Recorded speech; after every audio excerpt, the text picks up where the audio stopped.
Hello friends good morning मोर अन्य এটা mini ব্লগলৈ আপোনালোক সকলোকে স্বাগতম জনাইছো। ইয়া ৰাতিপুৱা শুই উঠিছো 6:30 বাজিছে বাহিৰলৈ চাওঁ ইমান ৰ'দ দিছে। তাৰ পিছত ভিতৰলৈ আহি মুখ হাত ধুই সিধা ইয়া পাকঘৰলৈ সোমাইছো পানী এগিলাস খাওঁ বুলি।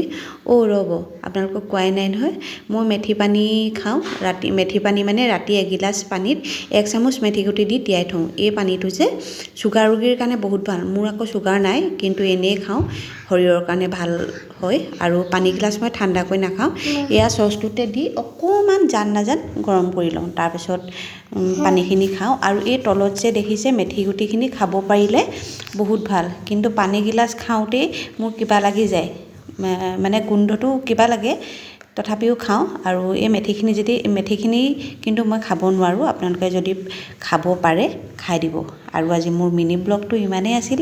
কেনেকুৱা পালে কমেন্ট কৰি জনাবলৈ নাপাহৰিব। লগ পাম আকৌ এটা নেক্সট মিনি ব্লগত।